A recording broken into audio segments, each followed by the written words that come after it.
રાધે રાધે, જય સિયારામ. આપણે શ્રી શ્રી ગયા પ્રસાદ પંડિતજીનું ચરિત્ર ચાલે છે.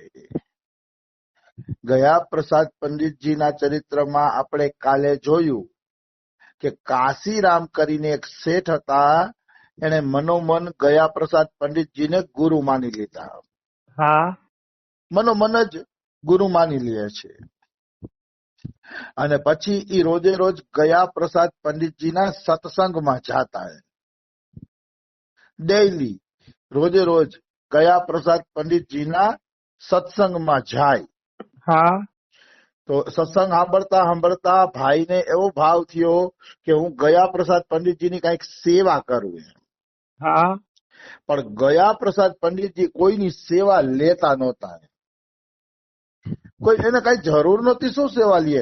પૈસા નહોતો, સ્પર્શ નહોતા કરતા, અને વ્રજવાસીના ઘરે એની ભિક્ષા થઈ જતી. હા, તો ભિક્ષા વ્રજવાસીના ઘરે થાય ને પૈસાનો સ્પર્શ ન થાય, પછી શું બીજું જોઈ ગયા પ્રસાદજીને? હા, ઇલેક્ટ્રિક વસ્તુ એને આશ્રમમાં આવવા નહોતી દીધી, આધુનિક કોઈ સાધનો એને આશ્રમમાં આવવા નહોતા દીધા. પછી એને બીજું શું જોઈએ? એટલે ગયા પ્રસાદ પંડિતજી કોઈ પણ પ્રકારની સેવા નહોતા લેતા.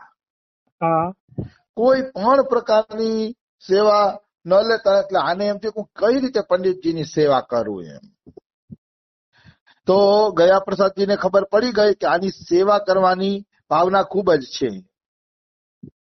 એટલે એક વખત ગયા પ્રસાદ પંડિતજી સત્સંગમાં બોલ્યા કે ભાઈ, જો કોઈને ગુરુમાં શ્રદ્ધા હોય તો ગુરુનું એક એક વાક્ય સ્વાતિ નું જળ જેમ ચાતક પીવે ને એમ એને પીવું જોઈએ.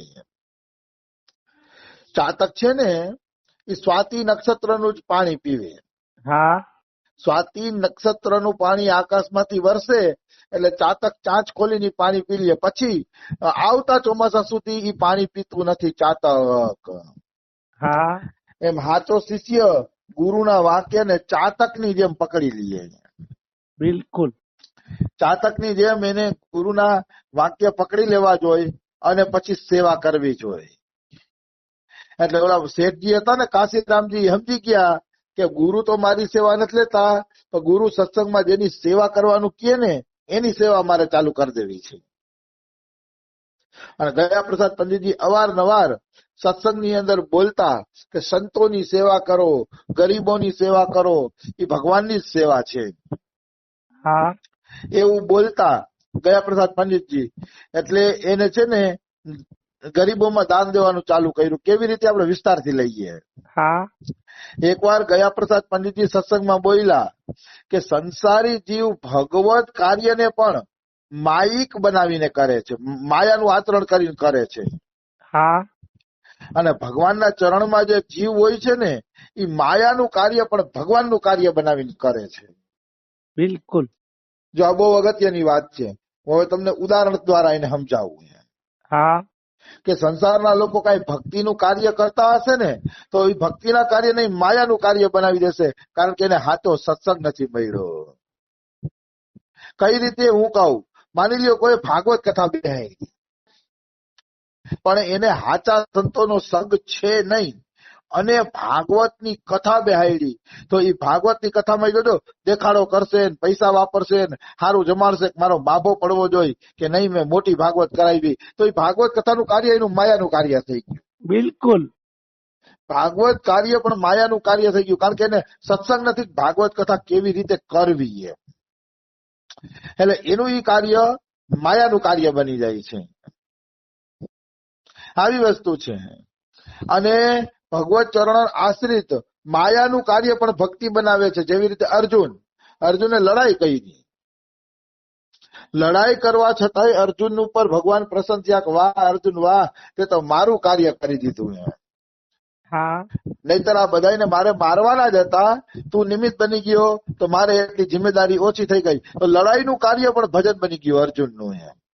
હા, કહેવાનો ભાવ શું છે, સત્સંગ નથી તો તમે હારું ધાર્મિક કાર્ય પણ માયાનું કાર્ય બનાવી દેશો, અને સાચો સત્સંગ મળી ગયો હશે ને તો ગ્રહસ્થમાં રહેતા રહેતા નોકરી ધંધા કરતા કરતા તમે ભગવાનનું ભજન કરી લેશો, કારણ કે તમને સંતમાંથી દ્રષ્ટિ મળી જશે.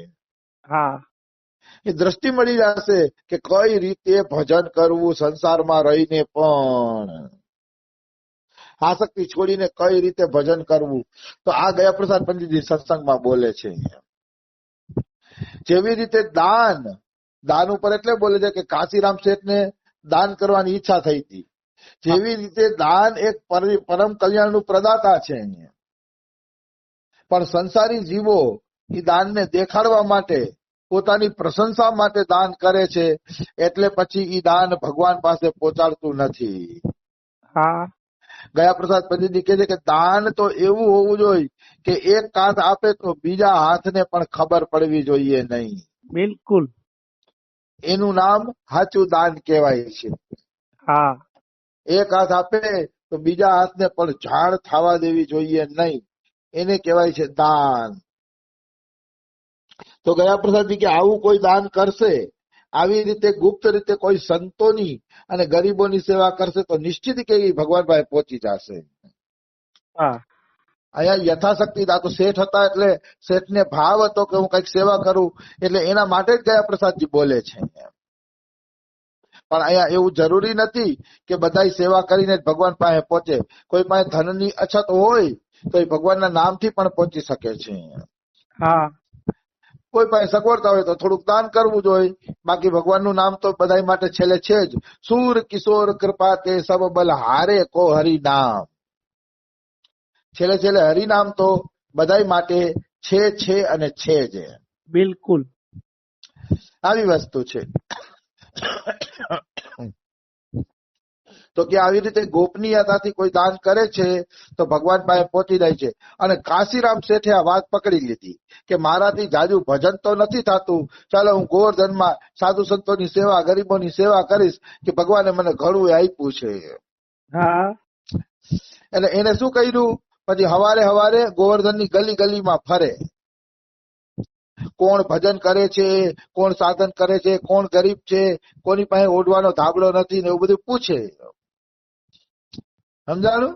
હા બધું પૂછે રાખે એમ કે ક્યાં શું કમી છે, ક્યાં શું નથી કમી, આ તે બધું પૂછી અને રાત્રે એ બધી વસ્તુ મગાવી અને એની ઠેકાણે ઠેકાણે પહોંચાડી દે. હા ઘણા સંતોની તો કુટિયાની બારે ધાબળા, કપડા, ધોતી, જભ્ભો ને એવું મૂકી દે. સવારે સંત કુટિયા ખોલે ને તો ધાબળો ને જભા ને એવું બધું પડ્યું હોય. હા સંતો પ્રસન્ન થઈ જાય, હાલો જોતીતી વસ્તુ મળી ગઈ, હવે નિર્વિઘ્ન ભજન કરશી. વાહ. આવી રીતે ગુપ્ત સેવા ચાલુ કરી ગોવર્ધનમાં.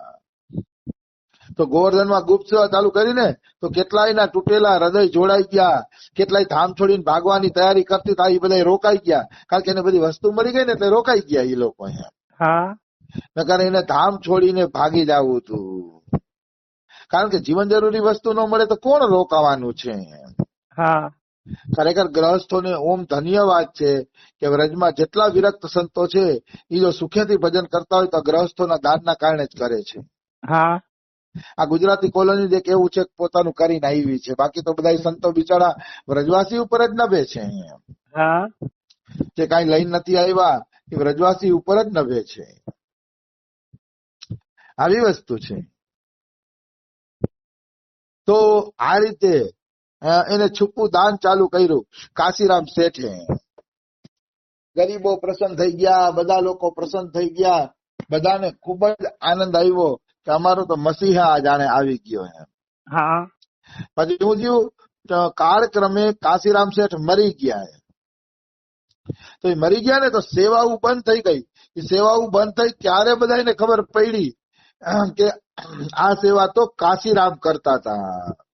હા ત્યારે બધા ગરીબો બોલી ગયા કે આજ અમે અનાથ થઈ ગયા, આજ અમારો ભગવાન વયો ગયો. ગરીબો એમ બોલે છે હા કે આજ અમારો ભગવાન વયો ગયો, આજ અમે મરી ગયા, એમ અનાથ થઈ ગયા.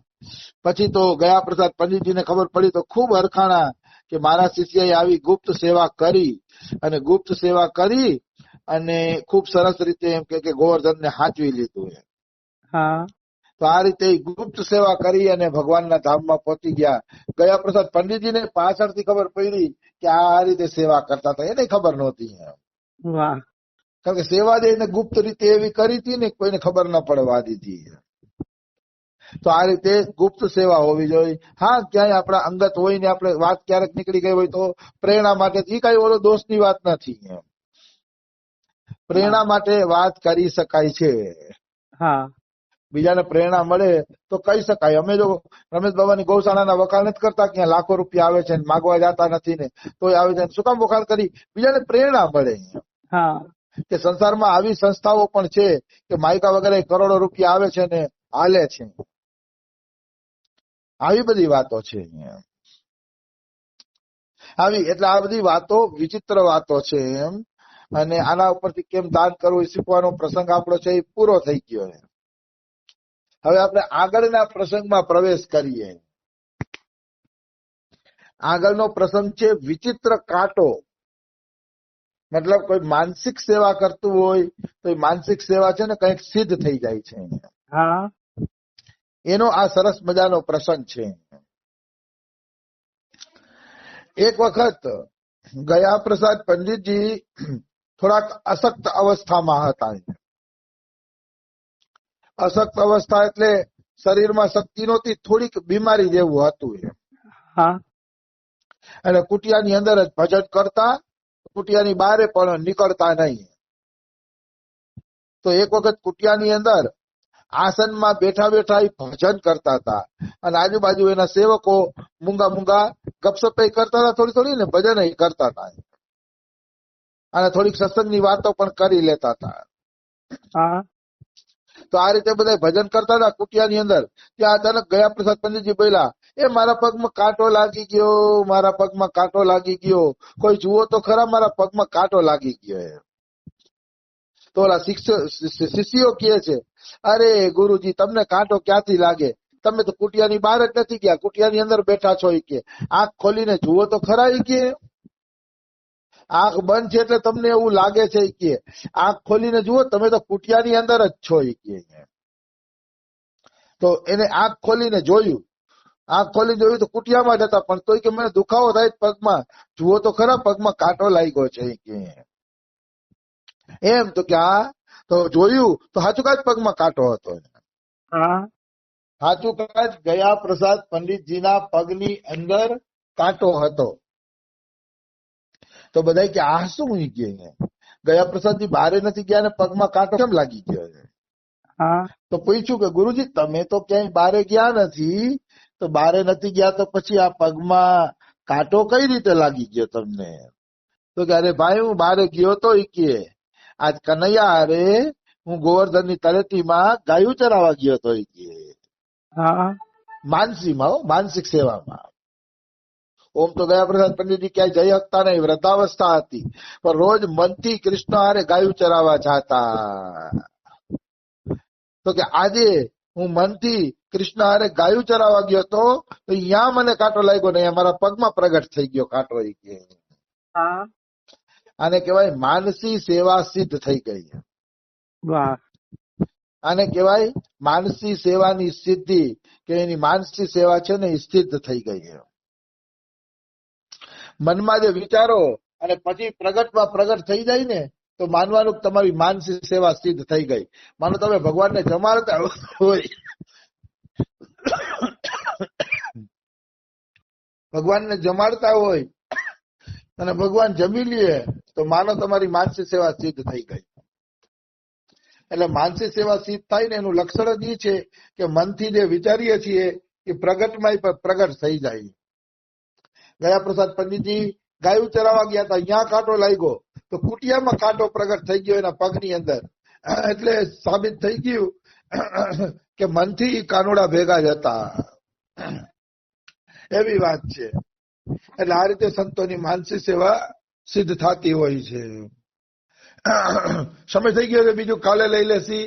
રાધે રાધે, જય રામ. રાધે રાધે, જય સિયારામ.